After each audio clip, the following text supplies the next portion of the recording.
Good evening, everyone. We'll bring the February 8th City Council meeting to order. Is there a motion on tonight's agenda? I'll make a motion to approve tonight's agenda. Motion made in second. Any discussion? Hearing none. Mr. Nelson, could you take roll call vote, please? Councilmember Harrington. Aye. Councilmember Urkel. Aye. Councilmember Beck. Aye. Councilmember Mundell. Aye. Mayor Voss. Aye. And that motion passes. First item on tonight's agenda is a presentation from the Minnesota Department of Transportation. Jack, would you like to introduce us? Thank you, Mr. Mayor. Tonight we have with us Kent Bernard with MnDOT, Jennifer Wilchin with MnDOT, and Melissa Barnes, and they will present a report on the 2021 Highway 65 Klondike Drive Reduced Conflict Intersection Project. So with that, I'll turn it over to our MnDOT representatives for their presentation. Great. Can everyone hear me? Okay, great. I will share my screen.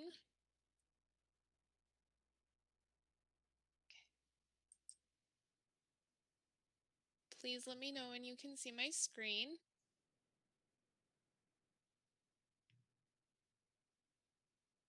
Okay, great. So my name is Jennifer Wilchin. Good evening, Mayor Voss and council members. Thank you for having us and giving us the opportunity to present to you tonight. So first off, I'd like to give you all an overview of the project that we have coming up on Trunk Highway 65 in Klondike. I'd also like to give a brief update on where things are with the Viking signalized RCI as well. So to begin with, Klondike project construction is scheduled for this spring and summer. We're assuming traffic impact duration of approximately 45 days. The impacts will include Klondike being restricted to right-in, right-out for a majority of the time, and I have some more detailed information on the anticipated time on the next slide. And then a one-week closure for each side of Klondike, not at the same time. So a full week closure on for Klondike for the east side and Klondike for the west side.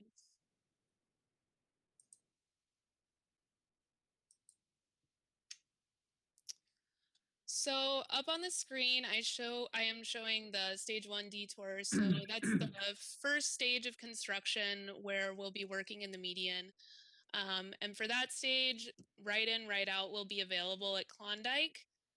However, lefts will not be available at Klondike. And so as you can see, in order to access the west side of Klondike, you'll need to so instance for northbound 65 going up to Sims Road and accessing West Klondike from Sims Road.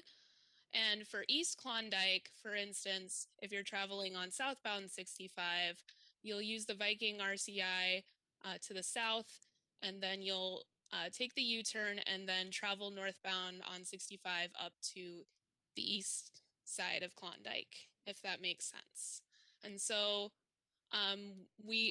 Kent will go over some of the outreach we've done with the local businesses, specifically the disc course and the golf course. We also placed additional detour signage for the disc and golf course, just to specifically outline for people when we have this closure going on, how they can proceed to those two locations. And so this detour will be in effect until stage 1 is completed, so approximately 30 calendar days, as specified in our contract language. And I'll just leave it up on the screen just a little bit longer, and we can always go back to it as well. But maybe I should pause for a moment if anyone has any questions on the detour at this stage of construction. Jennifer, one thing we've talked in the past, and maybe you're going to touch on this later on, but to help minimize the time of these detours was to get the J turns constructed first. Is that still going to happen? So stage 1 is the median work. I did talk a little bit before with our construction engineer and our traffic person. I think for the U-turns, I think they'll probably still need to be closed in the median for this full 30 days and likely the days after. We're working on what we can do, but as far as being able to open those up before the project is complete, I'm still working on what we can do in that regard. I don't know if I think Marty, you're on. If you have any additional items to add, or if Melissa does, but it sounds like we won't be able to open up those U-turns until the project's complete. Yeah, Jennifer, you're correct, Mayor. We had looked at that, and in this location, we kind of reached out to you guys earlier to show you where those detours would be. What the traffic on Klondike is not as large, and the safety of our workers is paramount, as well as the safety of the traveling public. When we had those U-turns open before, we did kind of have to cut off those kind of the part that ends up looking like a V. So where it V's out and those turn lanes became shorter. There's some drop offs when you've got some muck and other excavation to work on. So we did one on this one. We went with the closure of the median. Okay.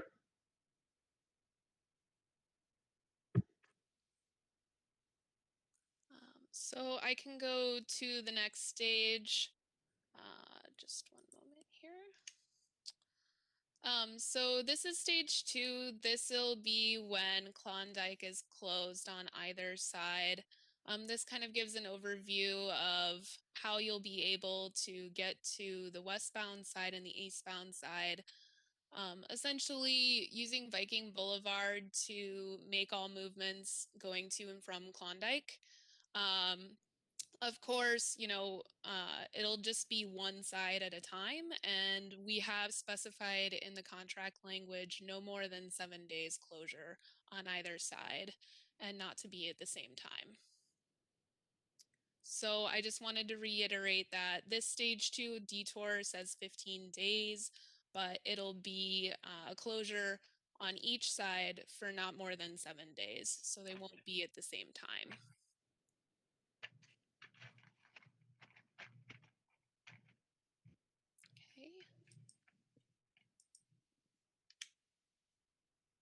And so I can pause for some questions on those detours again. Otherwise, I can hand it off to Kent Barnard, who has been doing some outreach to the local businesses and nearby homeowners.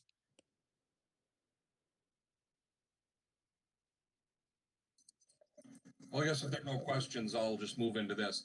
We did have an article in the January East Bethel City newsletter, and we got some pretty good placement right at the top of the newsletter there. And I have reached out to several of the nearby businesses in the area, and that would include the disc golf location. I also spoke to Minnesota Fresh Farms, Hidden Haven Golf Course, and the Beaver Brook Shooting Range.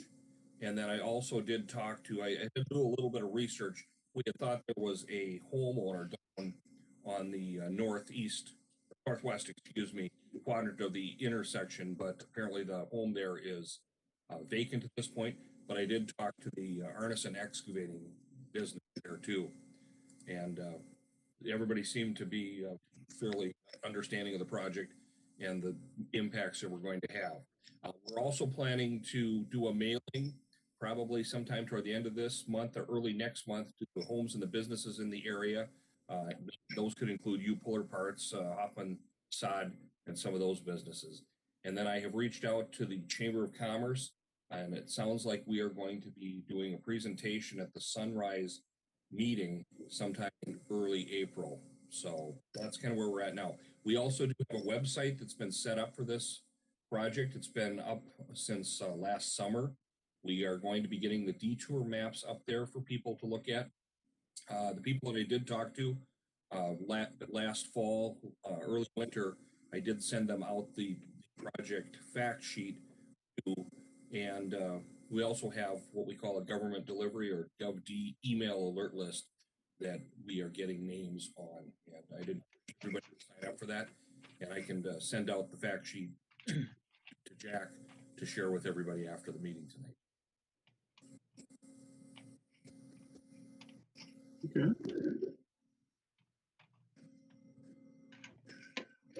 Does anybody have any questions for me?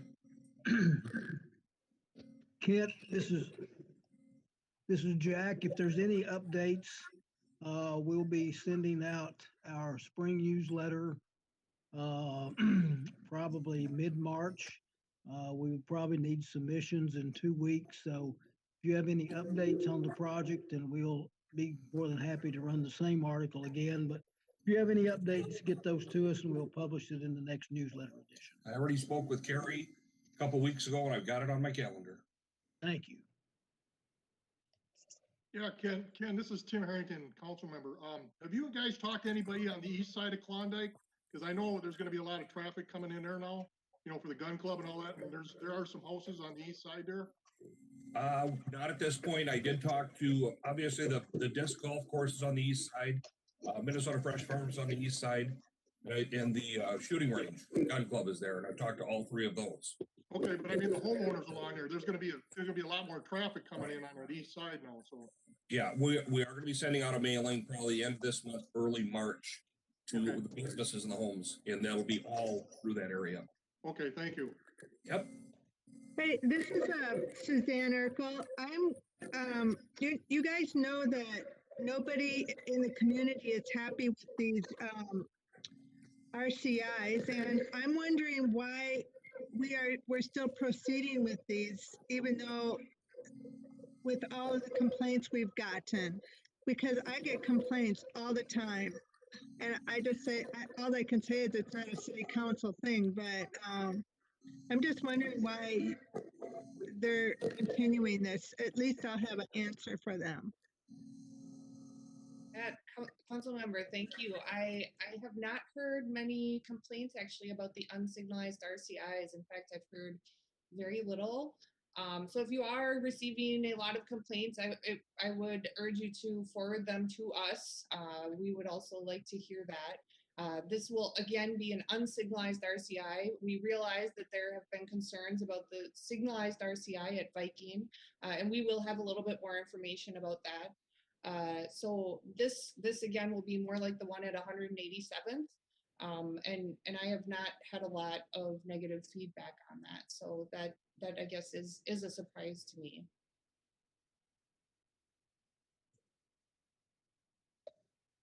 Hey, any other questions or comments? Okay. You continue.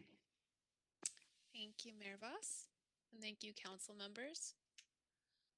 So, moving on to the 65 and Viking update, I wanted to give everyone a brief update on where we are with our progress. So just a quick reminder of some of the issues we've been seeing. So we had the 2 fatal crashes since opening. We had the crash in October of 2019, and then we also had the fatal crash July of 2020. Since then, we've been taking a look at the intersection, specifically taking a look at the crashes, listening to some of the concerns we've seen coming up through the core flows, and also listening to our stakeholders and the concerns that they have as well. And since then, you know, we've taken a look at the crashes, we've taken a look at the video out there, and one of the items we determined were these problematic crashes that appear to be the right turn on red from the inside right turn lane, specifically the ones on Viking. And so what we wanted to do was take some short-term steps to really address that issue. And as a reminder, just a few of the updates that we've made since we opened the RCI, taking us back a little bit, we had additional signs restricting from the left turn lane on Viking Boulevard approaches, so that inside right turn lane. And then we've also made sure to let people know that left turns are allowed on red. So placing additional signage at those U-turns, because we wanted to make sure people knew they could turn on red. We've placed additional signage, on the mast arm, through only signs on the northbound, southbound 65, just to clarify that again. We changed the stop bars at the U-turns to be parallel with 65, so the vehicles lined up a little bit more perpendicular, to help improve sight lines at the intersection. And I will go ahead and move on to what we've done since we had those fatal crashes. So as I mentioned on the previous slide, when we were taking a look at the crashes, we realized that one of the problematic movements that we were seeing was from that inside right turn lane. That movement was prohibited, but we were worried there was some confusion because you could turn from the outer right turn lane. So on red specifically. So what we wanted to do was we wanted to implement a no turn on red for the Viking Boulevard approaches to 65. Since then, we have some good news to report. There hasn't been those problematic crashes since implementation. We've had some rear ends since we put those signs up and implemented the no turn on red, but those are fairly usual for signalized intersections, but we haven't seen the problematic crashes since implementation of that no turn on red. Compliance has been fairly high. I think we were very optimistic that it would be, and we're pleasantly surprised that it has been. 3% or lower pretty much ever since we've been tracking it. Non-compliance, so that's actually pretty good. We also have provided some additional detection. So as a result of the no turn on red and implementing those signs and that restricting that movement, there was some worry that it would cause some delay for the Viking turns and movements. And I am not a signals expert, but I got a good description from our signals expert, so I'll try and summarize this as best as I can. So after the signs were installed, the traffic flows within the RCI became a little bit more of an issue. So signal coordination within the RCI, with no ability to turn on red, the traffic was a little bit more spread out. With the new signs, they sort of all grouped together when they were waiting to turn right. So what we did was we implemented some new traffic signal timing for that intersection. And we also upgraded the system to use a single fisheye lens camera. It basically detects people who are getting into the U-turn a lot quicker so that it can move people through the intersection without as much delay. So they're not hitting multiple lights, essentially. Based off of what we've been seeing at the intersection, the signals are more robust and responsive. The north U-turn signal now brings up the green arrow almost always before westbound right turn traffic arrives. So it's really good at anticipating the traffic getting into the U-turn. There are a few exceptions if the driver's really fast or the signal's in transition, like if an emergency vehicle is preempting the signal, which we do have those preemption on our signals. It might take a couple minutes to get into the sync. So overall, we're seeing some improvement at the intersection since adding that additional detection. And our signals group has been working very hard to look at the intersection and see what they can do to better balance the movements at Viking and 65. And I'll also briefly update, we have begun a study where we want to bring in a consultant to sort of take a look at all of the crash history, really bring in a fresh set of eyes for this intersection, take a step back, take a look at the crash history, the narratives, do a couple of field visits, really understand the intersection, view it, take a look at the geometry and see if there's any tweaks that we can make, any adjustments that we can make. In addition to the signals, taking a look at, what are we doing with signage?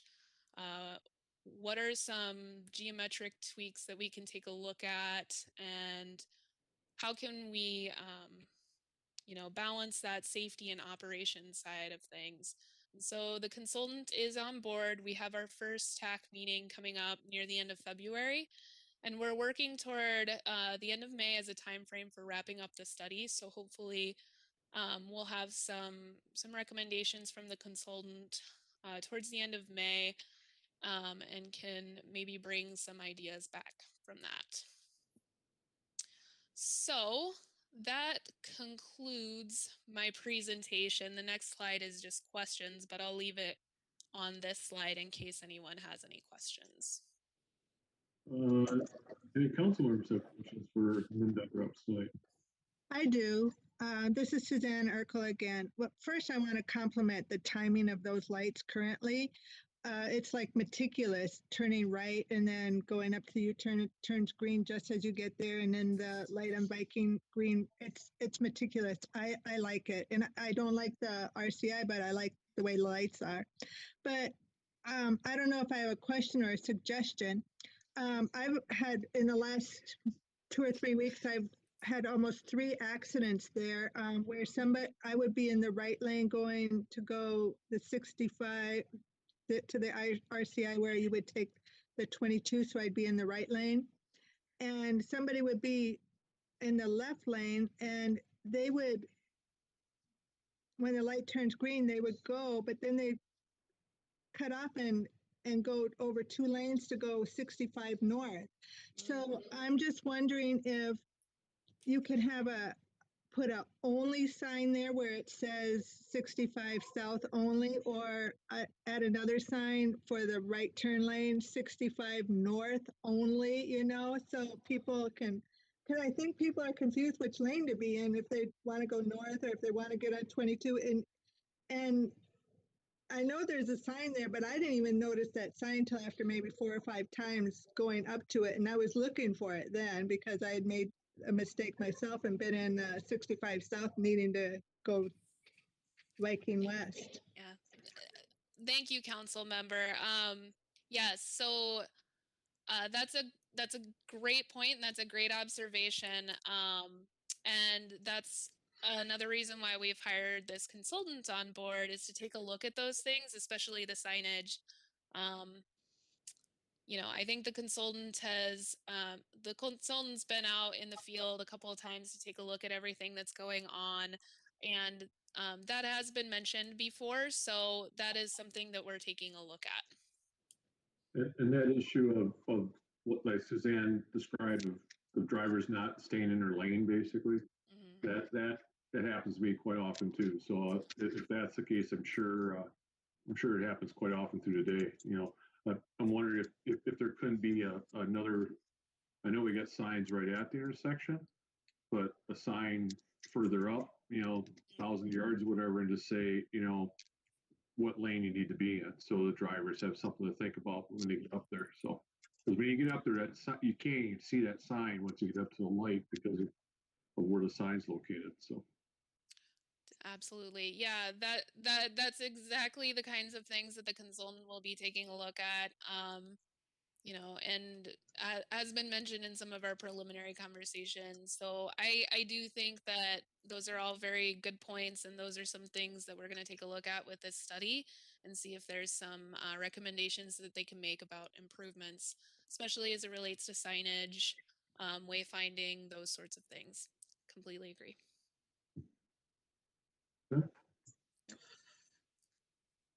I just have I'm sorry, Brian.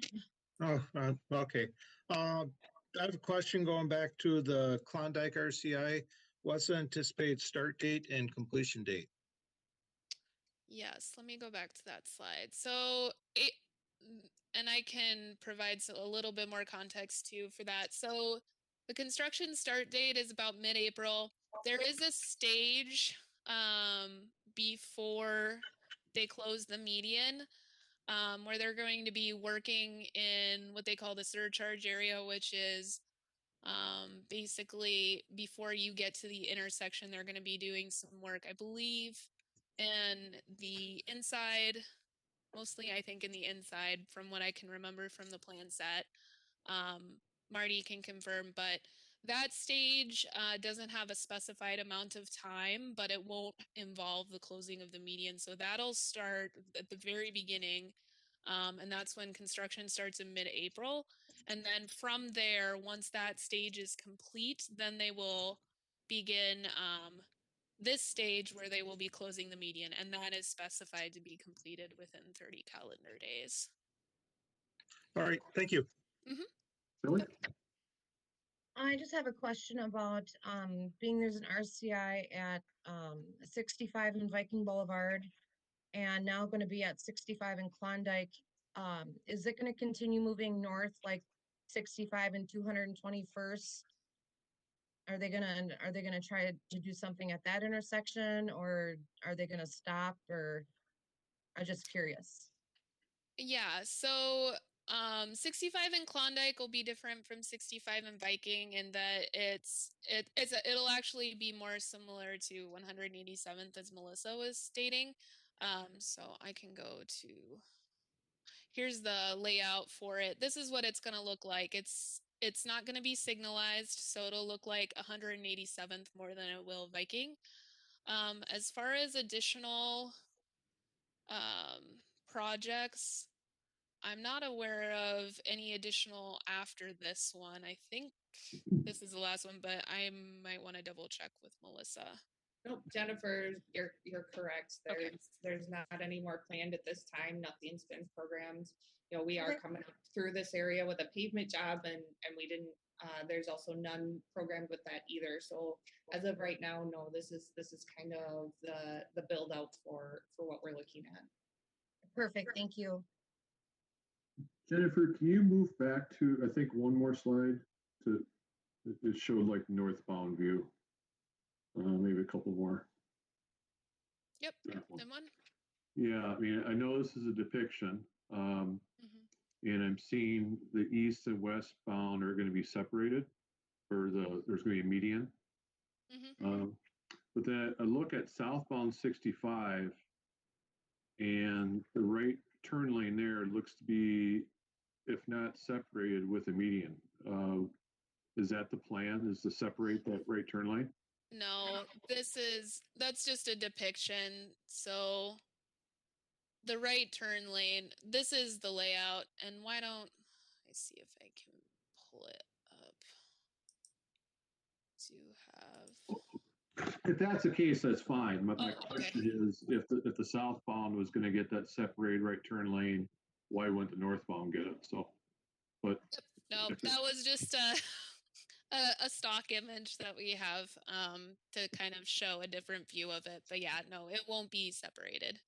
okay, because that's one of the things we talked about at Viking being one of the possible solutions. So I was just curious if you're already kind of implementing that with other projects, but I don't know if that intersection needs it. But I mean, that having that separated right turn lane is obviously safer. So. Yeah, that as I mentioned before, though, the consultant's taking a look at a variety of options. There's definitely been a lot of things proposed, and yeah, we're going to be looking at all of our options. One of those, I think, one of the ideas that has been proposed is that separated right turn lane. So, gonna take a look at the crash analysis. Going to take a look at all of the data that we have and sort of take a look at what seems to make sense at the intersection. And so yeah, we're looking at a variety of things. This RCI, it'll pretty much just look like the one at 187th. It'll be very similar to that one. Any other questions tonight for MnDOT? All right, anything else Jennifer, Melissa, Kent, you want to add? Or? Just like to thank everybody for inviting us out to speak tonight. from our We appreciate the department being available. Yes, thank you, Mayor Voss. Thank you, Thank council you all. members. Okay, anything else? All right, thank you for being here tonight. Thank you. Thank you. Have a good night, everyone. So we'll move on to our consent agenda. Is there a motion on tonight's consent agenda? I'll make a motion to approve tonight's consent agenda. Second. Motion made in second. Any discussion? I'd like to pull item F, please. Okay, F is in Frank. Any other discussion? Hearing none. Mr. Nelson, could you take roll call vote, please? Councilmember Harrington, Aye. Councilmember Urkel, Aye. Councilmember Beck, Aye. Councilmember Mundell, Aye. Mayor Voss. Aye, and that motion passes. Suzanne, item F. Item F is about the tax forfeit parcel. I'm kind of curious if is there there's no homeowner on this parcel, but the person who owns it owns a home. Is it adjacent to it, or are they just sacrificing or giving up a portion of their property? I just feel like as I read this, I had more questions than answers. Suzanne, the home that's attached to that property is across the road from it. This property is just a small remnant of the Gopher Drive and 229th that went through there many years ago. It's 7/100 of an acre, which translates into just a little over 3,000 square feet. So the property owner apparently has chosen not to pay the taxes on it and let it go property forfeit because tax forfeit because, like with us, it probably has no value to them. Okay, all right, that totally makes sense then. And is it across the street from the ecosystem place, or is it next to it? It's right on the same side of it. In fact, it's Okay. surrounded totally by the Cedar Creek Ecosystem and Scientific Reserve. And then 229th and Gopher Drive are the southern boundaries of the property. So is there a chance that the Cedar Creek will get it and it will be incorporated or not? I'm assuming that will be the case. Once we declare that we have no interest in it, nor want it, then it'll go to the county. It can go to sale. I'm assuming when it goes to sale, there'll be no interest in it, and then it reverts back to the state of Minnesota. So those being two state agencies, there's a possibility that there just could be a property transfer. All right, thank you. With that, I will make a motion to approve item F on the consent agenda. Second. Second. Motion's made in second. Discussion. Hearing none. Mr. Nelson, can you take roll call vote, please? Councilmember Harrington, Aye. Councilmember Urkel, Aye. Councilmember Beck, Aye. Councilmember Mundell, Aye. Mayor Voss. Aye. And that motion passes. On to new business, planning commission actions. Jack. At this time, I will turn this over to Aaron McDermott, who will present the request of two variances for two properties that were presented to the Planning Commission at their meeting last Tuesday. Aaron? Jack. Our first request is a variance request for a detached accessory structure closer to the road than the primary structure at 341 218th Avenue by property owner Steve Lindstedt. This property is located in the rural residential zoning district within the Briarwood Acres subdivision. The property owner is planning for retirement and is requesting a variance for the placement of a detached accessory structure closer to the street of the primary structure. In zoning appendix A, section 14-2F states no accessory building or detached private garage shall be located nearer the front lot line than the principal building, except when the lot is 3 acres or larger, and the existing principal building is located a minimum of 200 feet from the lot line. Then the accessory building or detached private garage may be located closer to the front lot line than the principal dwelling, but not closer than 50 feet of the principal dwelling setback.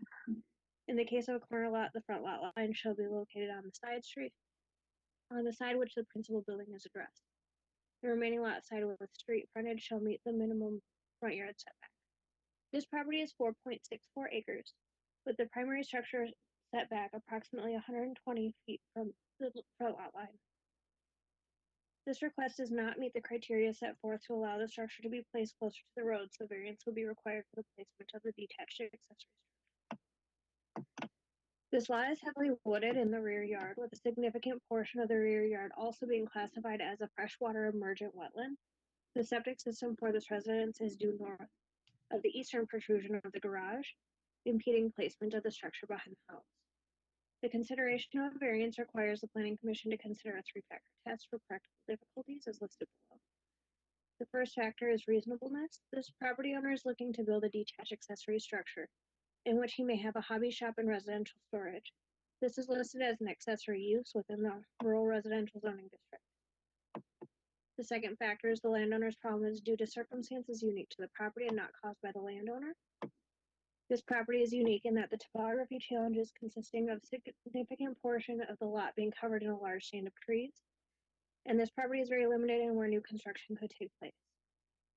The placement of the septic system also prevents the placement of this detached accessory structure in the rear yard.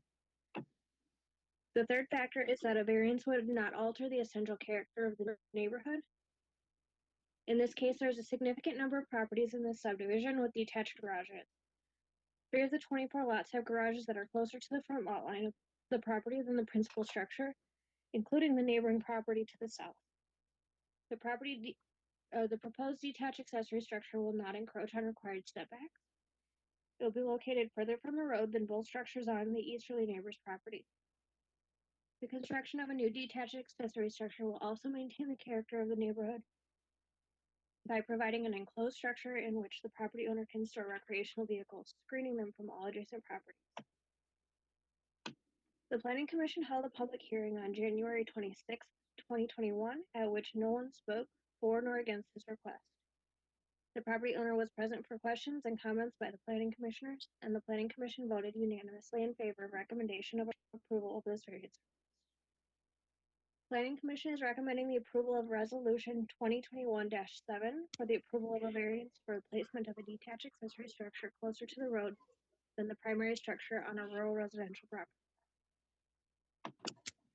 Make a motion for approval of resolution 2021-07 for the approval of a variance for placement of a detached accessory structure closer to the road than the primary structure on rural residential property.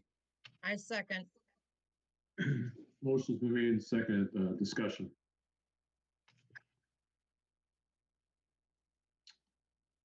Hearing none.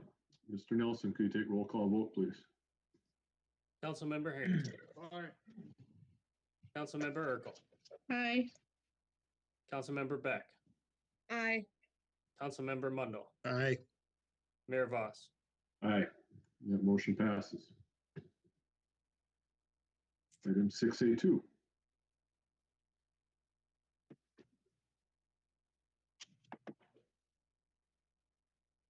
This request action is to consider is for the recommendation of the for amendment of findings of fact and approval of a variance request for a second driveway on a property zoned R1 single family residential.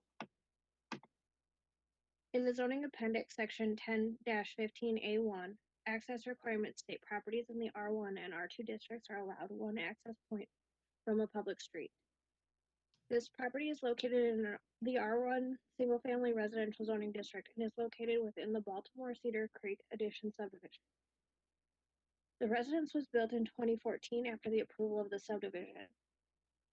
The property owner recently applied for a detached accessory structure permit to construct a 40 by 60 foot pole barn on the south portion of the property. At this time, it was noted that there are compliance issues on this property, several of which were noted by the building department as health and safety violations. When these compliance issues were noted, staff met with the property owner to discuss compliance before the issuance of the permit, which also required the approval of a variance for the illegal second driveway by city council or removal of the driveway. Presently, the zoning ordinance and building code violations on the property are as follows.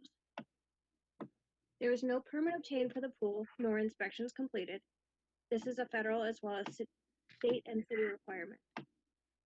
The garage located on the driveway measures approximately 344 square feet, and the building code and zoning ordinance require a permit for all structures over 200 square feet. At the time of meeting with the resident, he stated this is an ice house. However, the building code only allows for the use of temporary structures if permitted by the building official and only for a maximum of 180 days. They cannot be utilized for storage. The city of East Bethel does not allow for temporary structures that are used for storage purposes, as listed in Zoning Appendix A, Section 14-5A. The second driveway is being used to park commercial vehicles, including trailers. This property is zoned R1, single-family residential, in which the parking of commercial vehicles has been prohibited by city ordinance since the adoption of the zoning ordinance in 1971. Through amendments of the ordinances, the property owner would be required to qualify for a home occupation interim use permit to be approved by city council. There's a shipping container on the second driveway, and shipping containers are prohibited use in the city of East Bethel as noted in Zoning Appendix A, Section 10-4, accessory storage containers, and defined in Zoning Appendix A, Section 1-9, definitions. Staff supports the recommendation of approval of this variance with the conditions stated in the attached resolution of approval to ensure compliance with the Minnesota Uniform Building Code as well as the City of East Bethel zoning ordinance. Below you will find the findings of fact presented to staff by the property owner. Please note these findings of fact are not adequate to the standard required by Minnesota statute. The staff had requested that the Planning Commission recommend the amendment of the resolution to include more detailed findings of fact for the approval of this variance. Staff included a resolution of denial if it is determined that it is not reasonable to approve this variance. Denial of this variance request will begin code enforcement proceedings to require the property owner to remove the illegal driveway, as well as to address all other noted compliance issues on this property. The findings of fact to support the resolution of denial are noted as staff notes in each of these three factors.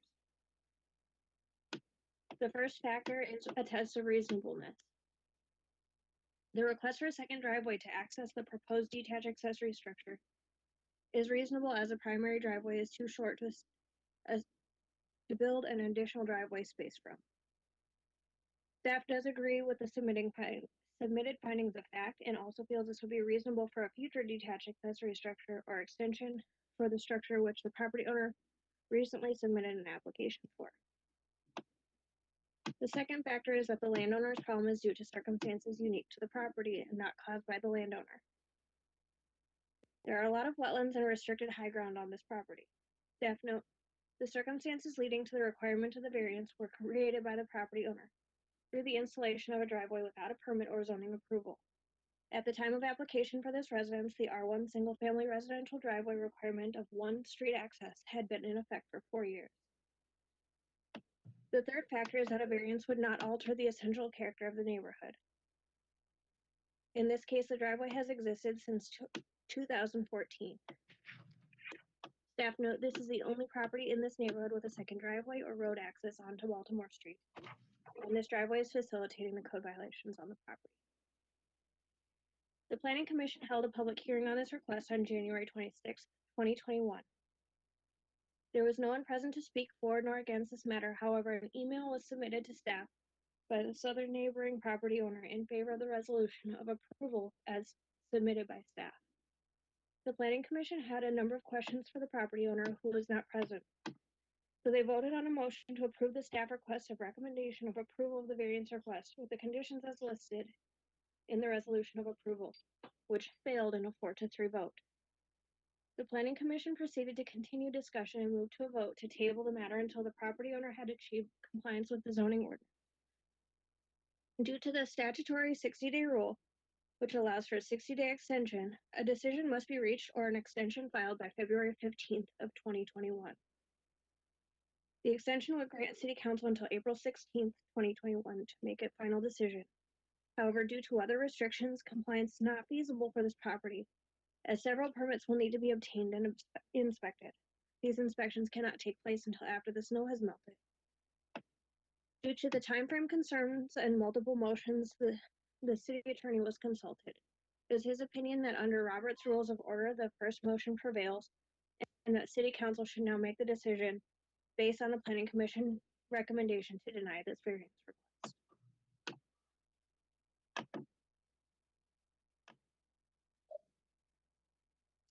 Is that your turn?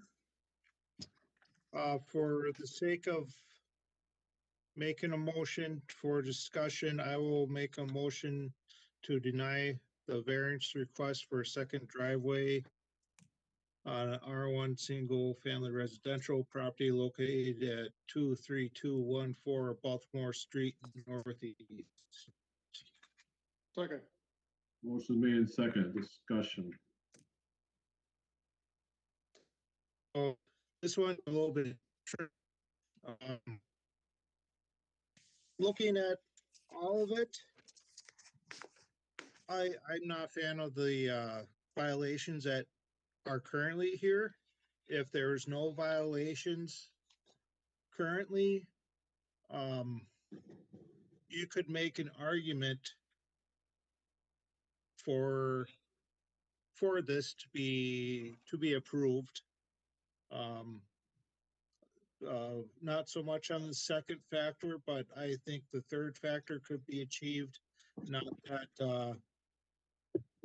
Not for the reasoning that the driveway has existed since 2014, that it should, that's like saying I should be allowed to have something that's been illegal because I've had it for so long, but it was always illegal. But comparing it to the variance that we just approved with detached structures in front of a house, and it was noted that in that neighborhood, there were 3 other detached structures in the neighborhood, so it won't alter the essential character. You have to ask, how did those other 3 get in there? How did the first one get in there? Somebody had to approve it or make the decision that, well, however it got in there, and based on that, the decision was made. Looking at the layout of this particular house on this road, there's only one other house on this street. It's a 28-acre parcel. There could be a potential for a street expansion to the north, but it's all lowland. You might get 1 lot out of that. I don't think it would really make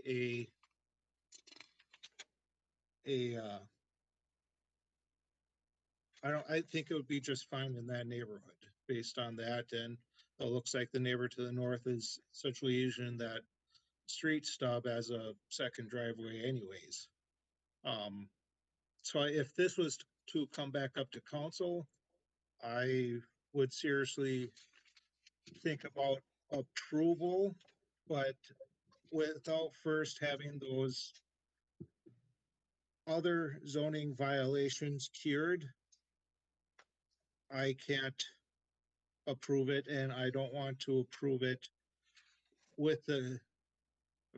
based on the conditions that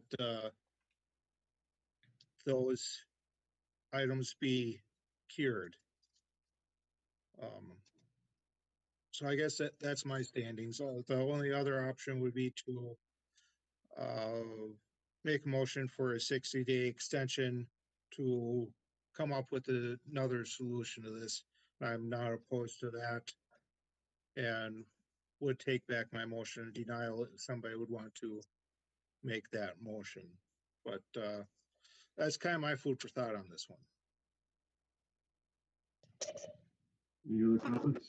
I would make a motion, but first, before I even think about that, I want to say I'm in favor of him getting this structure. I think once he got this structure, he would be able to get rid of that shipping container because he would be able to put the stuff that's in the shipping container in the structure. That would solve one violation and maybe even more. He might be able to get rid of some of the other stuff. The only thing it won't solve is the additional driveway, which with the area, I really don't see that how that's such a big problem. I think all he should do is try and get a variance for that. But so I'm in favor of the structure. I don't think I think these violations would be solved once he got the structure, most of them anyways. So I don't know how this works. If I make a motion to give him an extension, or how would that work? Chris, Since what do he- you have an opinion on that? Chris, can you comment on that? So that would, Mayor and council members, that would be a motion that wouldn't be properly before the council yet because it doesn't relate to amending the current motion. If the current motion is withdrawn, that motion could be made with regard to a 60-day extension, but it's not an amendment to the current motion before the council, so we would need to get rid of that motion in order to address this motion. Tim, you seconded this. Would you have any opposition to me pulling this denial? Well, I'm gonna vote against the variance, so it doesn't, either way, I'm gonna vote against it until he gets things cleared up. That's my thinking as well. If we get Once he gets it cleared up, then we, if he wants to come back, or we'll deal with it then. Hey, I've got a question. Suzanne, what are you talking about structure? It's a driveway. There's no structure here. No, I was talking about the shipping container. Isn't he wanting to build a, Yeah, the property owner recently applied for a detached accessory structure permit to construct a 40 by 60 pole barn on the south portion of the property. At that time, it was noted that there are compliance issues on the property. yeah. The variance is for a driveway, right? That's what's in front of us right now. Right, okay. I do want to clarify that the permit was approved once the variance application came in, because that was how the request from the building department went to the property owner. So he has been given permission to move forward with the construction of the building. It was under the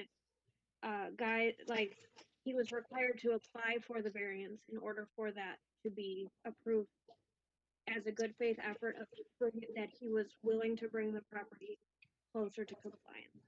Okay. Like showing that he was willing to work with us. So the detached accessory structure was going on the south side of the property. And are we discussing about a driveway for that, or the driveway that's on the north side of the property? This is for the existing driveway, not for a variance for a third. Okay. In the plans for the accessory structure, they must have a driveway going to it. They do Correct. not. He was informed that he would not be granted a third street access. So, well, I don't want to assume something, but was there any discussion from the applicant about what would happen with all of the equipment and trailers and whatnot that are on the north side of the house? It was discussed. I don't know that there was any agreement. He was told that he would need to remove the commercial vehicles from the property, and that because he can't have the commercial vehicles there, he acknowledged that, and then said that the rest of the stuff would likely be going into the detached accessory structure. Well, there is room for him to put a driveway from that existing second driveway around the rear of the house. back behind that retention pond. If you look at the aerial photos, you can see he has added a significant stretch of road going back into the wetland.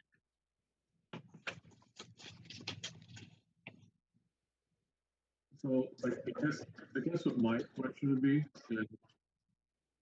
is, okay, so he's proposing to build another structure to the south of the home. And I mean, this driveway is more than a driveway. I mean, it's got basically a larger storage area. So why would he need that current second driveway if it's not going to have any connection to the new accessory structure? I'm feeling, yeah, I know there's code compliance issues, but this driveway basically has no relation to the proposed accessory building. Initially, I apologize for the initially when it was proposed, the way that it was described to staff was that he would be utilizing this as access to that structure. So from what I was understanding, this would be the paved portion for access to that structure, because he has recently put in a chain link fence along the front property line, all the way to the south portion of the lot, and then a new fence along the southern property line bordering the neighbor who recommended approval. So as opposed to taking out a portion of that fence, it was my understanding that he was planning to extend this second driveway to be that access. So that's why this second driveway was brought into it. You're muted, Mr. Mayor. Knew that, yeah. I'm looking at the aerial photo that was in the packet, the attachment 3, and maybe I'm missing something, but I'm really failing to see how that second driveway is gonna access a building to the south when you got wetlands in between and a pond. I have to agree with Mayor. Aaron, do we have a depiction of exactly where the building's proposed to be? That's not in our packet, so. Yes, one second here, let me pull that up. Right.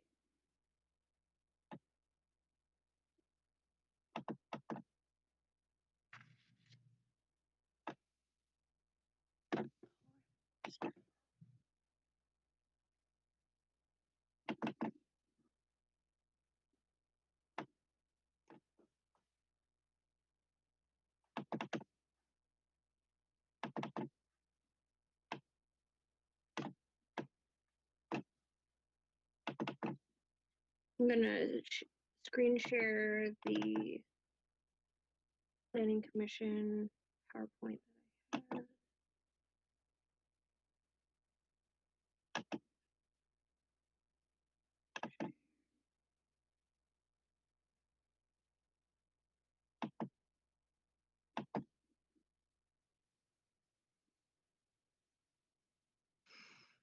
Okay, so the blue square is approximately where the building is. I don't know if you can see that on my screen.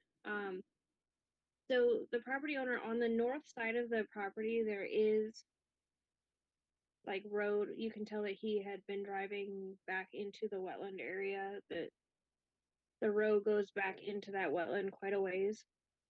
But from what I was understanding and from conversations that were had with the rest of the building department,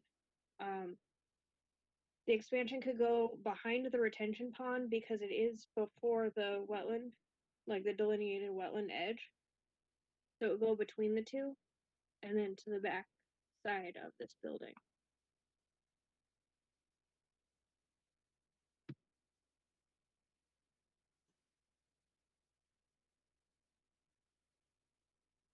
Well, if it's a discussion for a second driveway, why doesn't he just abandon the one to the north And we can discuss one going to the detached accessory structure on the south. That's kind of the point I'm getting to as well. Yeah. Why make a big loop? Just to preserve that. It sounds to me like an excuse to be able to keep the second driveway that he already has.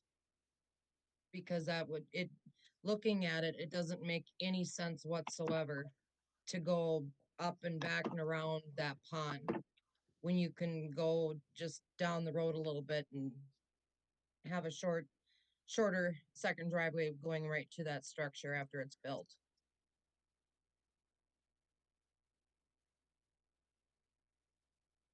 So, Aaron, this applicant currently doesn't have an IUP for a home occupation business, correct? That's correct. Yeah. Because he does run a tree service, so.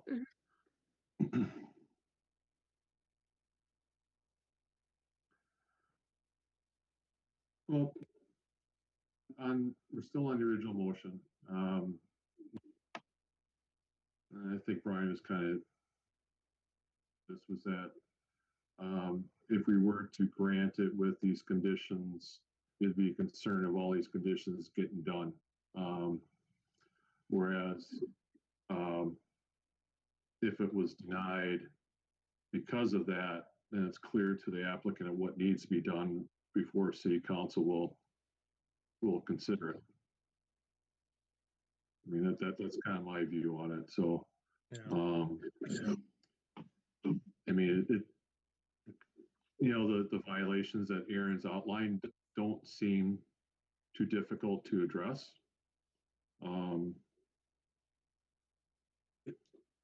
Aaron, has there been any comments from the applicant on their willingness to address these issues? He was the meeting with the applicant was a bit aggressive, and so staff was trying to work with him in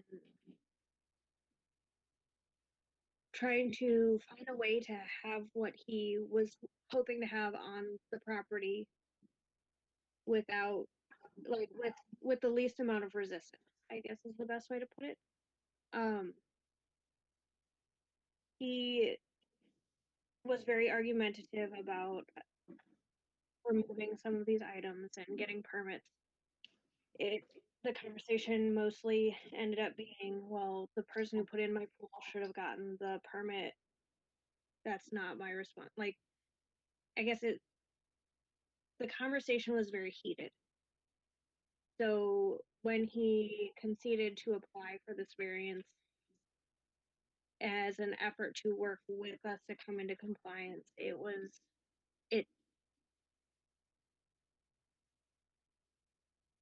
staff viewed it as a good way to work towards compliance with the rest of the property as well. As you'll get to keep this illegal second driveway with coming into compliance with everything else as well, because we have granted variances for second driveways in the past. So it seemed like a reasonable way to move forward, I guess.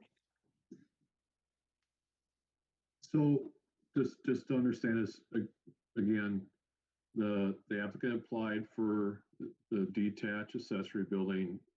That's been approved. Yes. Okay. So regardless of which way we vote on this tonight, is the assumption that they're going to go ahead with the building construction? That is correct. And we're not stopping the permit at all because of it. We had no grounds to stop the permit, and under Minnesota statute, we were required to either approve or deny it, and because there was no legal reason to deny the permit, just because we didn't like the location, like it's in a valid location, so we couldn't. Okay, that's fine. I just want to understand where we're at here. So either way, with either resolution. It's a compliance matter. And I mean, my other comment I'll make is to the idea of giving a 60-day extension. I'm not sure if these things can be resolved in 60 days. So I don't think that's fair to the applicant or fair to staff as well. So those are my thoughts. Any other comments? Well, I just have one comment. If this is his effort to work with the city to get everything taken care of, I don't understand why we're going to disapprove it. He's attempting to do what is being asked of him. I think if we deny this, it's just like a power thing on our part. I don't see any reason to deny it. It's, he should have that driveway if it's what is working for him. It might not make sense to us, but it makes sense to him for some reason because he's been using it. And his neighbors have no problems with it. So I don't know why we should have a problem with it. As long as he makes efforts to get everything else into compliance, I think we should approve this.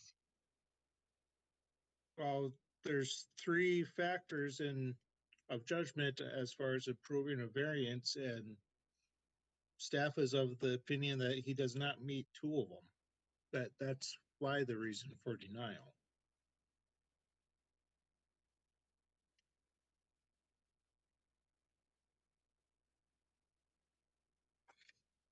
So, Aaron, was there a fee to submit this variance? Yes, there's a $300 application fee and a $500 escrow. Okay. And if he had to apply for a variance again, would he have to pay that fee? So Jack and I kind of spoke about this, and this may be a question for Chris, but I believe that if he were to come back, say he came into compliance by June, he may be able to come back to council to request an amendment to the resolution or for council to approve the variance through an amendment to this resolution tonight. Okay, because taking into account that staff is trying to work with them and this was staff's solution, if we deny it and he's out $800 and to reapply for it in the future, I would, I guess the second question would would we be able to waive a second, if he applied for it again, would we be able to waive the second fee for him? So he's essentially not out any money. Brian, I think that would be a council decision. It would appear that this would be an application for essentially the same thing. There should be little work on our part. The escrow would still be required. His escrow could be refunded now until such time as he reapplied for the variance, but I think we could waive the actual variance application itself. Yeah, I think council's done that in the past. Okay, yeah, because I don't want to punish him. I don't want him out any money. I want to see that council is willing to facilitate doing what he wants. Aaron, So, can I ask this question from maybe a different perspective? So it's apparent that this driveway has no connection to the construction of the detached structure, correct? Yes. So my view then is the whole approach of getting a variance for this driveway is just one means of addressing a code issue, because it's basically they didn't get a permit for the driveway, And there's two ways to deal with it: either remove the driveway or get a variance from the city. So this is really just one. To me, this is just one of the fixes for the several code compliances that are on this property. That's correct. Okay. So the discussion of the assessor building is really not germane to any of our decisions tonight. This is really a code compliance matter. So I suppose with the knowledge of him having the accessory building, he would be able to store a lot of this inside and clear up some of the other code issues he has. well, if that's the case, and I think we all kind of hope that would be, and I don't know if I'd want to assume that, but if that's the case and all that equipment and vehicles and whatever are going to be inside that building, then there is no need for that area where things are parked right now. So Yeah, and I guess my assumption would be if you'd want a second driveway, just make it right to the accessory structure and eliminate this one to the north. But I guess that's not our decision to make right now. It's Yep. it's dealing with what's in front of us. So Brian, you made the original motions. That you staying by the original motion then? I would like to amend it for denial, but waiving, add in some sort of language of waiving fees for reapplying. Chris? Mr. Mayor and Councilmember Mundell, if I may suggest, in the amendment to the motion, the specific language, adopting the resolution 2021-08, a resolution denying the variance. If we could adopt that resolution as part of the amended motion. Okay, so it's 2021-08. Yeah. A resolution denying a variance. Okay, so it would just be Reese. Yeah, I'll amend my motion to deny a variance for second driveway on for residential property located at 23214 Baltimore Street Northeast, resolution number 2021-08 with how to word it, with the approval of waiving of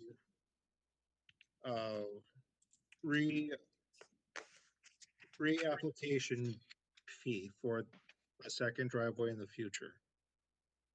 Does that make sense? Okay, the motion to amend has been made and seconded. Any discussion on the motion to amend? Okay, seeing none. Mr. Nelson, can you take roll call vote on the motion to amend? Councilmember Harrington. Aye. Councilmember Urkel. Nay. Councilmember Beck. Aye. Councilmember Mundell. Aye. Mayor Voss. Aye. That motion to amend passes. So back to our original motion as amended. Is there any further discussion? Okay, to the motion as amended, Mr. Nelson, could you take roll call vote, please? Councilmember Harrington. Could I get a, on that original motion, what was that again now? The original motion was to deny the variance. The motion as amended was to adopt the resolution denying the variance and waiving a reapplication fee. Correct. So now we're on the first one to just denying the variance? Correct, as amended by the second motion. So adopting the resolution language, denying the variance. So Tim, the amendment just clarified and directly referenced the resolution number. Right. And then added the stipulation. Waiving the fees? Yeah. So this first one is just really nothing then, is it? I mean, No, this is denying. This is the resolution. deny the resolution, okay. Nay.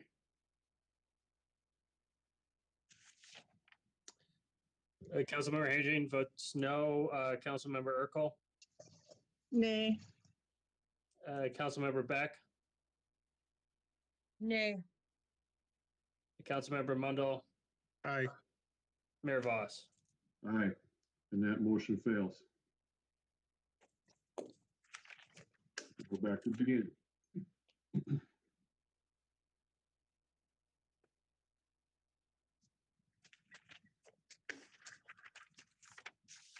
If we don't act tonight and council doesn't act on this, I assume their application is accepted then for the driveway. That's correct, Mayor Voss, and council members under the 60-day rule. If no action is taken by the council within the 60-day period, or if an extension is not invoked in writing, the variance is granted. Yeah. So it's council's pleasure.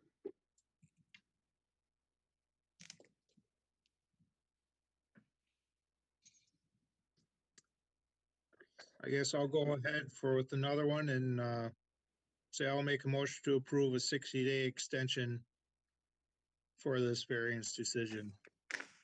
Brian, could you reference the resolution by name?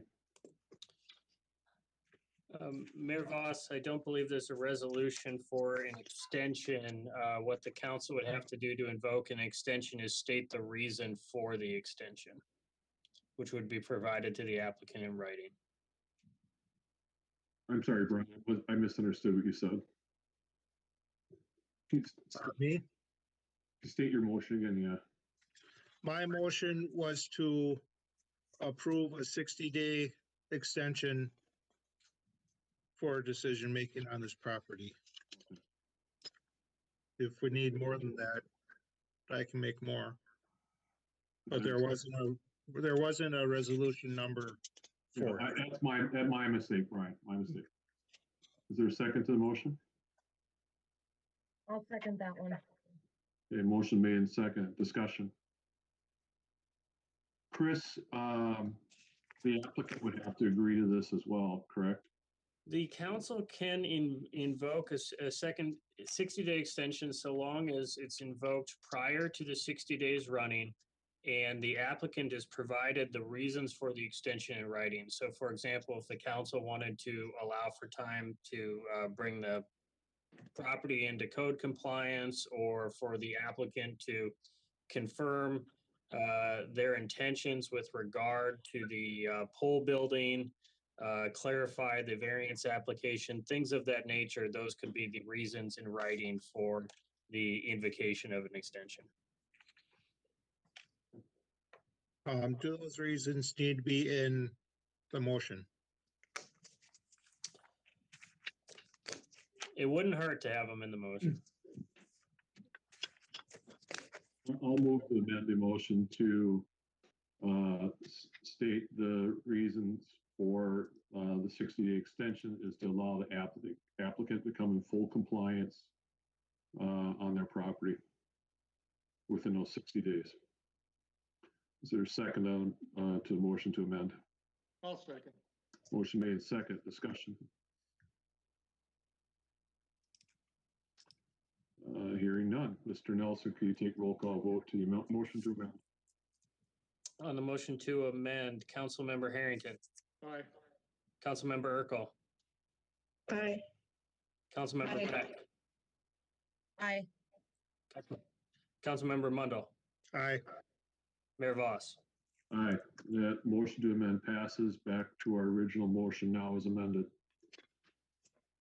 Any other discussion? Now, what's the original motion again now? Just to give them the 60 days? 60-day extension. We're basically punting this for 2 months. Is there any other discussion? question for staff. I assume you'll be meeting with the property owner. I can attempt to set up a meeting with him. He has been fairly difficult to contact, but a letter will be sent out and then he'll be requested to set up a meeting with staff. Okay, yeah, I guess, I guess I would advise staff having a meeting to hopefully keep relations positive and to, show forth that council would like to work with them in some relations to accomplish this stuff. But, we just got to take care of some of the zoning issues first. I guess that would be my feeling. Any other discussion? Mr. Nelson, could you take roll call vote, please? Councilmember Harrington, Aye. Councilmember Urkel, Aye. Councilmember Beck, Aye. Councilmember Mundell, Aye. Mayor Voss. Aye, and that motion passes. Okay, on to, well, Aaron, thank you very much. On to department reports. Item 7.0B1, municipal state aid, street funds advance. We have with us tonight our city engineer, Craig Yoakum, who will go over the approval of the advancement of our MSA funds and its relationship to our current MSA projects for 2021 and the service road. Craig? Thank you, Mr. Mayor, members of the council. Can you hear me?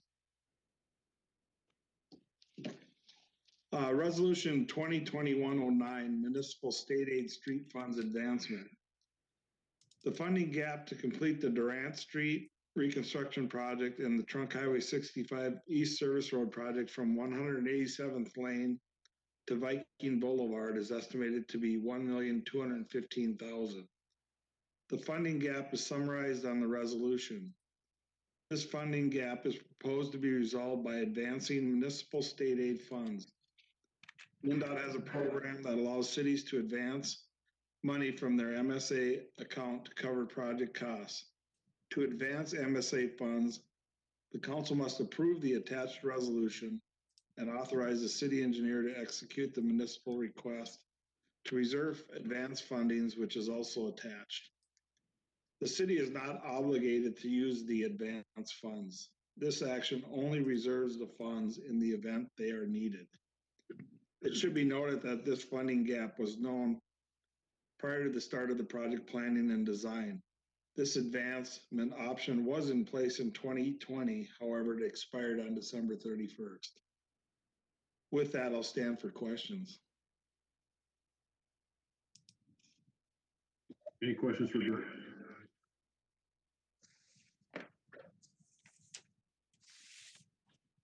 Okay. If there are no questions, then staff recommends council approve resolution 2021-09 municipal state aid street funds advance and authorize the city engineer to execute the municipal request to reserve advance funding and forward the appropriate documents to the MnDOT State Aid Office for consideration for the Durant Street reconstruction project and the Trunk Highway 65 East Service Road project. I'll make a motion for approval of resolution 2021-09, municipal state aid street fund advance, and authorize the city engineer to execute the municipal request to reserve advance funding and forward the appropriate documents to the MnDOT State Aid Office for consideration for the Durant Street reconstruction project and the Trunk Highway 61 East Service Road project. Second. Motion made in second. Discussion. Hearing none. Mr. Nelson, could you take roll call vote, please?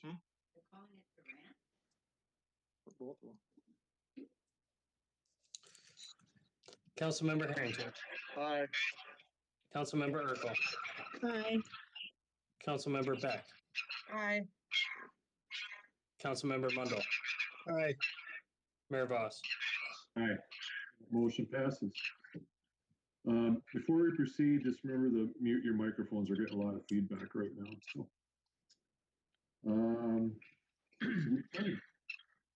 Item 7C1. Our city attorney, Chris Nelson, will provide an update on the Midco cable franchise negotiations and an outline of discussions of and recommendations for the formation of a personnel committee. Chris, if you'll give us the update, please.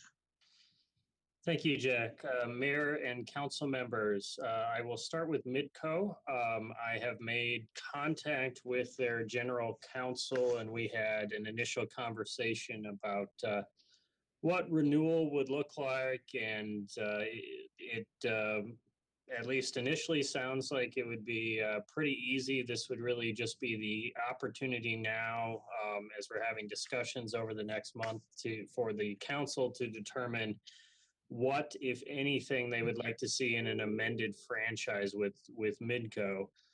Their general counsel indicated to me that they would be open to amendment, open to suggestions, or open to continuing the franchise for a set number of years on the same terms as the franchise currently exists. So he indicated that they were flexible and basically requested that I come back with a proposal of any amendments we'd like to see to the franchise. Otherwise, they would propose to just extend it as it is presently written.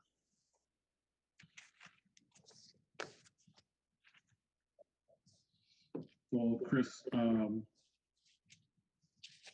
will you be seeking input from council on changes to that, or what's our next steps? Input from council, either at the next meeting. I just wanted to give you an update about how the conversations went, but input from council and staff that we can take back if we want to see any specific amendments to the franchise.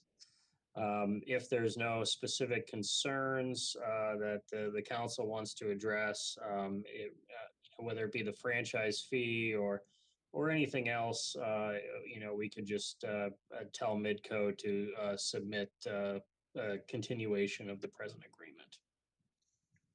Brett, this is something we should have on our next work meeting.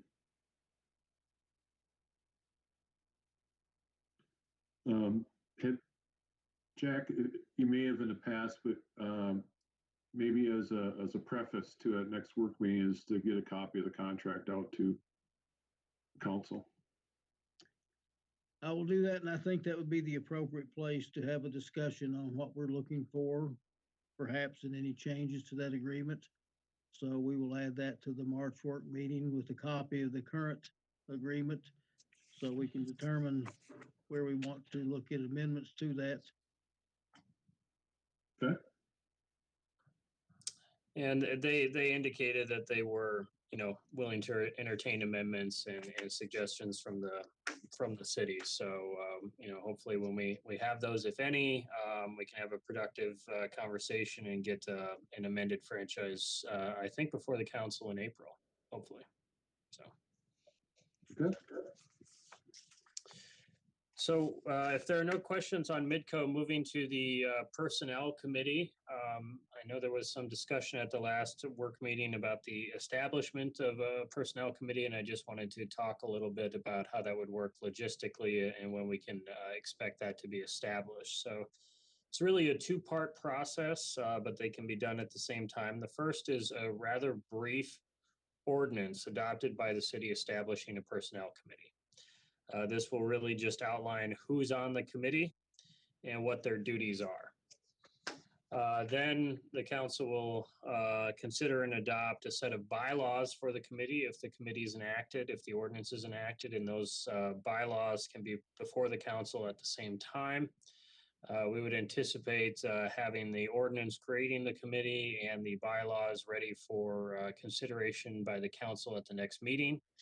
But that would be the procedure here. We'd adopt an ordinance creating a personnel committee, and then the council would adopt the bylaws as the council can set. It's at the council's discretion how the committee operates. So. Okay. Any questions for Chris? on that matter? All right. So we anticipate having that all ready for you for your consideration, for the council's consideration at the next meeting. Good, very good. Thanks, Chris. On the Public Works.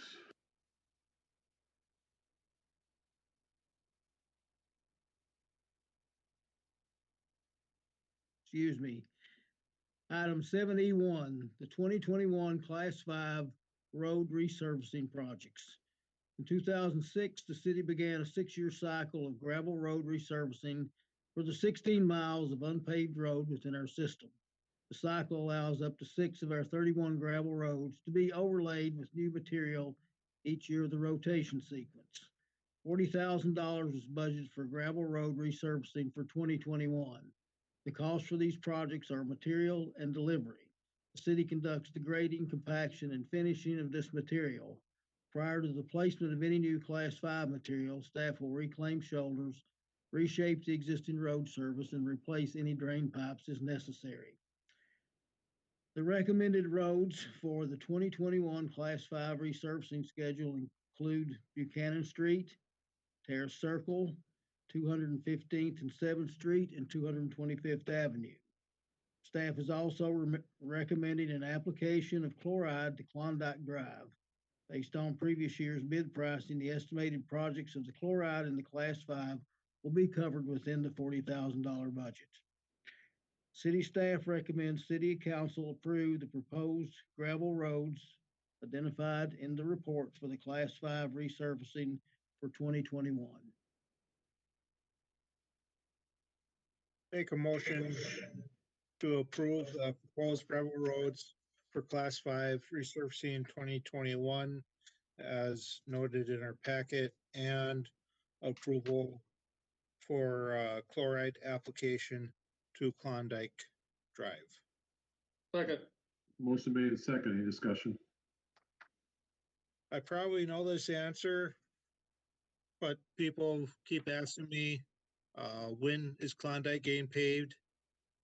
I'm sure it's not for a long time, but has anything changed on that front? Brian, to my knowledge, there's nothing that is changed to make that a priority for pavement or overlay. Klondike Drive is an MSA street. If and when at such time it was decided that was a priority or something that was feasible to pave, we could use MSA funds for it. The latest estimates we had were probably 10 years ago, and is about $2 million to do it because of the associated preparation work. There's several sections that have to be mucked out 8 or 10 feet deep and clean material placed in. So at the time it is paved, it's going to be a very expensive project. At the earlier stages of discussion of this, the city council was anticipating that there may be some development along that road, which could help spread the cost out a little bit more. We don't know when that's going to happen, and I guess the time it's going to be paved is still that $64 question. But it is going to be an expensive project to do that. That's what I figured. Jack, would they ever consider doing that in 2 parts? I think it probably have to be done in 2 parts, maybe even 3 parts, Tim. It was originally, as Steve recalls, the eastern section of Klondike quarter mile was paved back in 2008, I believe.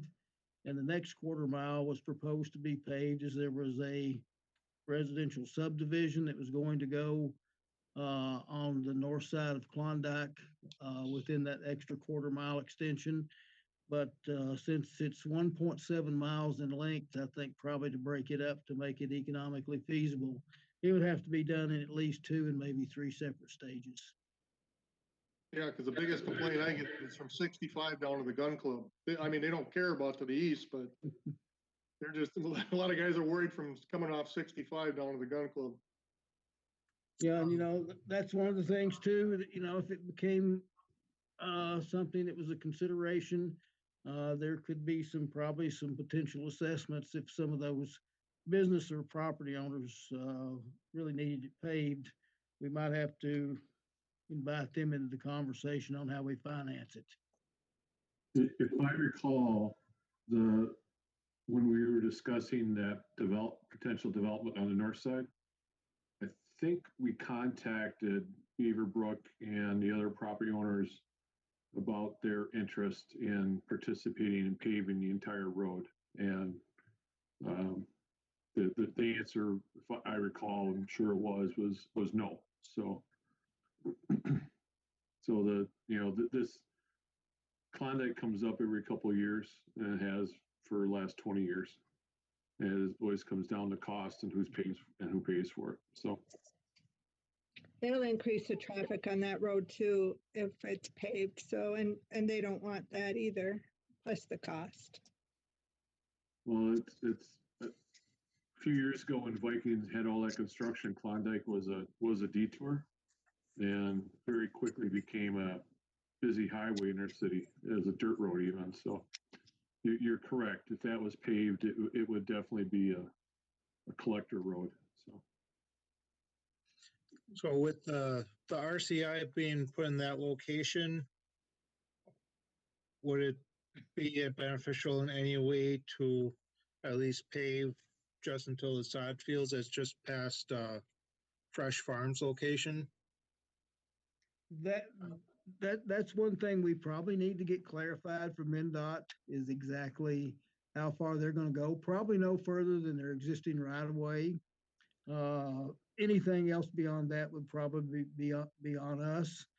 I don't know that would be of any benefit to just pave another couple 100 feet, except to eliminate that's the part that really gets real as washboard issues. And it's mainly because of the high traffic count and the high speeds that people drive on that unpaved road.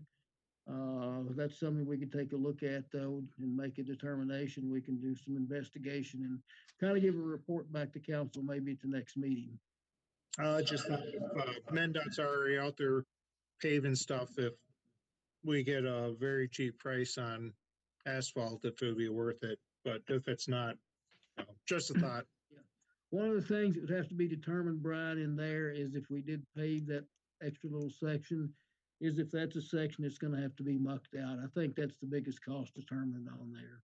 Yeah, it kind of looked like that's high ground just up to the sod fields. So that's why I was thinking that section could be done, but okay, that's all. Any other discussion? Hearing none. Mr. Nelson, could you take roll call vote, please? Councilmember Harrington. Aye. Councilmember Urkel. Aye. Councilmember Beck. Aye. Councilmember Mundell. Aye. Mayor Voss. Aye, and that motion passes. Jack. Item 7G1, liquor license fee refunds request. Governor Walz announced the closure of bars, restaurants, and other venues for dining service and inside alcohol sales effective March 17, 2020. The closure was in place until June 1st, 2020. While delivery and takeout services were allowed during this time, on-premise liquor sales were prohibited. These businesses paid for a 2019-2020 city-owned sale liquor license, but the state peacetime emergency declaration classifying bars as non-essential business only allowed the use of this license for approximately 9.5 months of its term. The license holder's closure was for 2.5 months or 21% of the length of their 2019-2020 license. At the July 13th, 2020 council meeting, City Council approved a refund. The liquor license holders closed as a result of the COVID-19 related shutdown. There were 8 businesses in East Bethel that held on-sale liquor license at that time. Based on their period of closure, the total refund was $5,880 for all 8 of the establishments, or $735 for each license holder.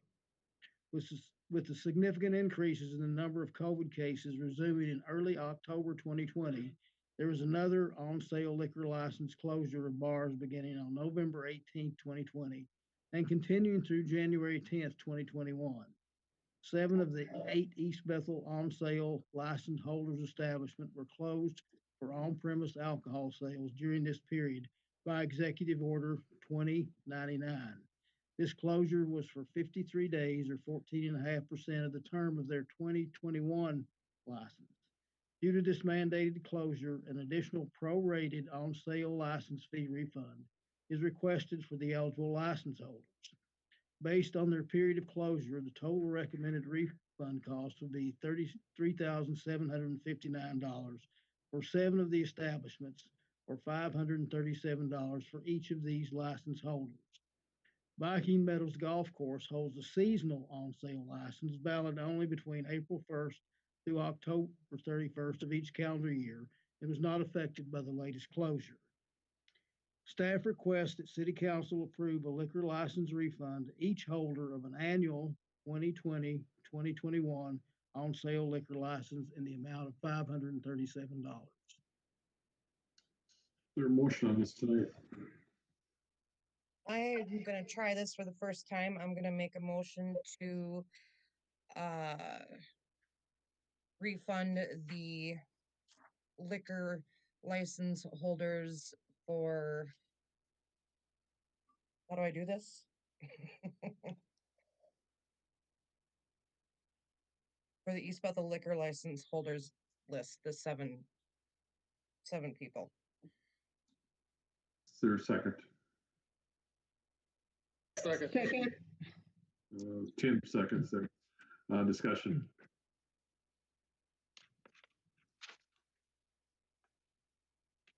Yeah, I think it's we're consistent with what we did earlier this year, so I think this is good. Mr. Nelson, can you take roll call vote, please? Councilmember Harrington. Aye. Councilmember Urkel. Aye. Councilmember Beck. Aye. Councilmember Mundell. Aye. Mayor Voss. Aye, and that motion passes. Jack. Item 7G2, memorandum of agreement with the City of Bethel. At this time, staff's recommendation is going to be to table this item. We sent the draft memorandum of agreement to the City of Bethel for their consideration. In their discussion, their council did not meet until last Thursday night. The City of Bethel is closed on Friday, so we did not get a return response on their review of this until this morning, and a written receipt of it until this afternoon.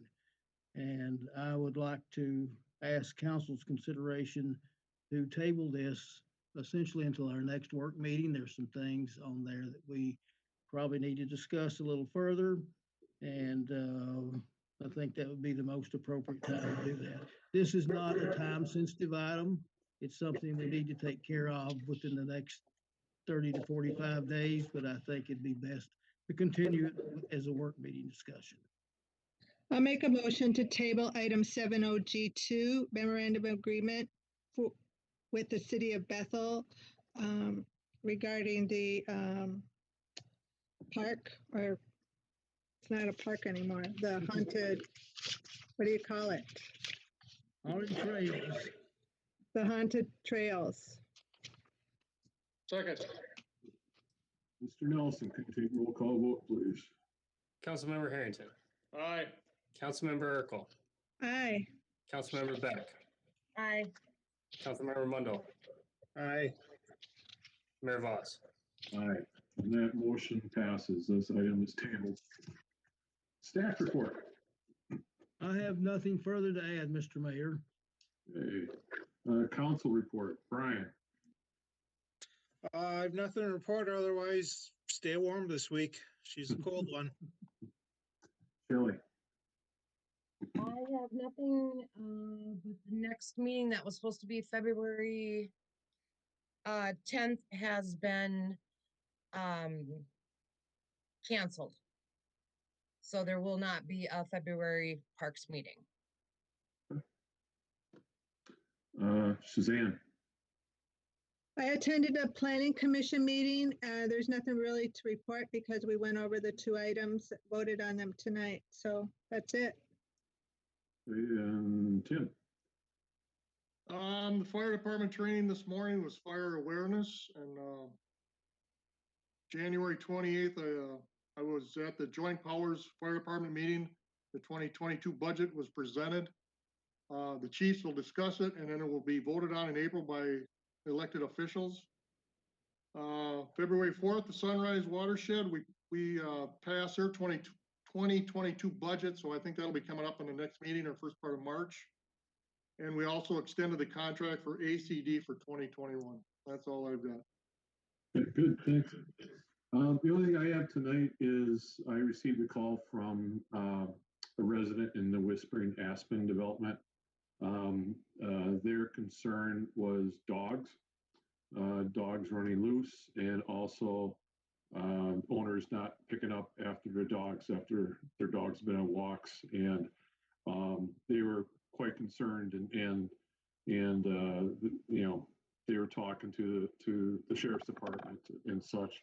But one of the requests they had was if the city could put a sign up in the park, similar to what we have at Booster, regarding the need for leash dogs and to pick up after your dogs. So Jack, I don't know if that's something we can easily do for that park, but it seems to make sense.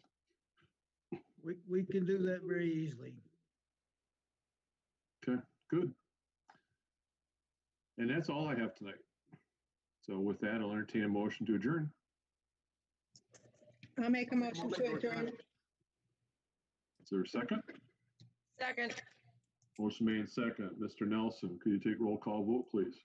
Councilmember Harrington. Aye. Councilmember Urkel. Aye. Councilmember Beck. Aye. Councilmember Mundell. Aye. Mayor Voss. Aye. And that motion passes. Our meeting's adjourned. Thank you, everyone. Have a good night. Good night. Stay Night. warm.